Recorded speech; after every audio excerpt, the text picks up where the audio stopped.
The US healthcare system reassures citizens that parasitic infections are rare due to the country's high level of sanitation. But is this really true? Could it be that parasites are far more common than we think, and are they causing a wide range of chronic illnesses that we misdiagnose?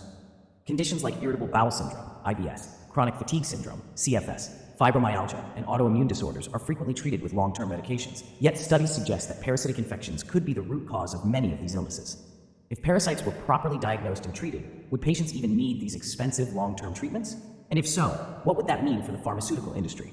After all, it's not like drug companies have ever prioritized profits over patient health before, right?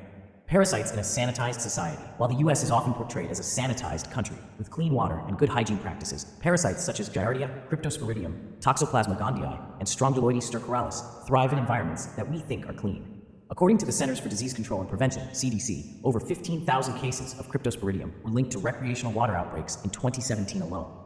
This parasite, resistant to chlorine, survives even in chlorinated swimming pools. And Toxoplasma gondii, a parasite found in undercooked meat and cat feces, infects 40 million Americans. A 2015 study published in Clinical Infectious Diseases linked T. gondii infections to increased risks of psychiatric disorders, including anxiety and depression. Given this evidence, how can we be so sure that sanitation alone protects us from parasites? Is it possible that parasites are quietly causing significant health problems, but we just aren't looking for them? Parasitic infections, masquerading as chronic conditions. Could it be that many Americans are suffering from undiagnosed parasitic infections that mimic the symptoms of chronic illnesses? Consider irritable bowel syndrome, IBS.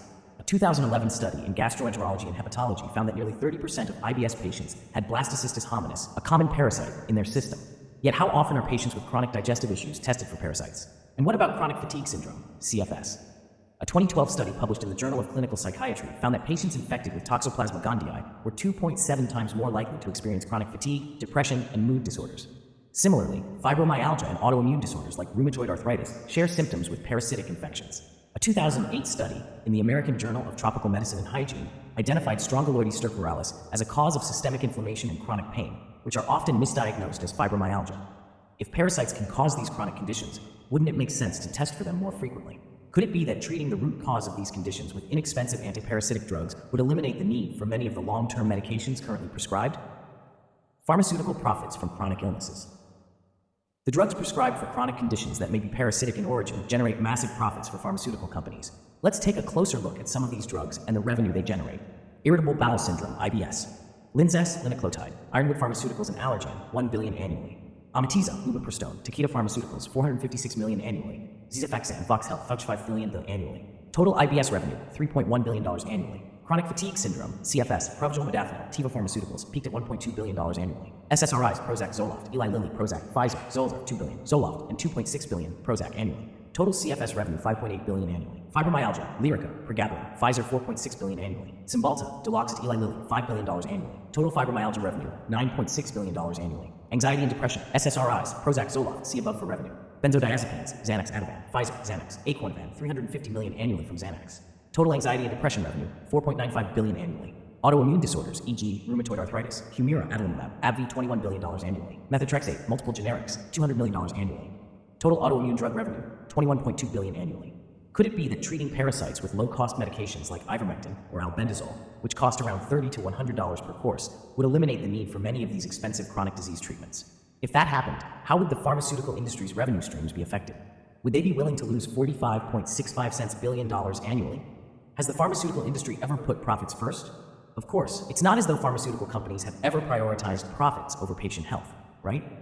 Well, maybe we should think about that for a moment. In 2004, Merck was forced to pull its blockbuster painkiller Vioxx from the market after studies showed it significantly increased the risk of heart attacks and strokes. Internal documents later revealed that Merck had known about the risks for years, but chose not to disclose them, prioritizing profits over safety. Pfizer, in 2009, paid $2.3 billion in fines in one of the largest healthcare fraud settlements in history.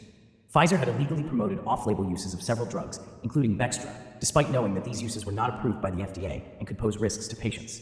In 2012, GlaxoSmithKline agreed to pay $3 billion to settle criminal and civil charges for illegally marketing drugs, including Paxil and Wellbutrin, and failing to report safety data on its diabetes drug Avandia, which had been linked to heart risks. These are just a few examples of pharmaceutical companies putting profits ahead of patient safety. So when it comes to parasitic infections, could it be that the pharmaceutical industry prefers the steady income of long-term symptom management over offering a cure? After all, treating a patient with Humira for rheumatoid arthritis generates billions in revenue, while treating a parasitic infection with albendazole would be a one-time expense of less than $100. Is it possible that the system is designed to treat symptoms rather than eliminate the root cause of the illness? Conclusion: time to ask questions. When we look at the overwhelming evidence of parasitic infections in the US and the staggering profits made from treating chronic conditions that share the same symptoms, we can't help but ask, could the pharmaceutical industry be quietly benefiting from a system that manages symptoms rather than cures the underlying cause? While no one is directly accusing drug companies of malicious intent, we do know that history is full of examples where profits have taken precedence over patient well-being. So, could parasitic infections be a bigger part of the chronic illness puzzle than we've been led to believe? It's a question worth asking.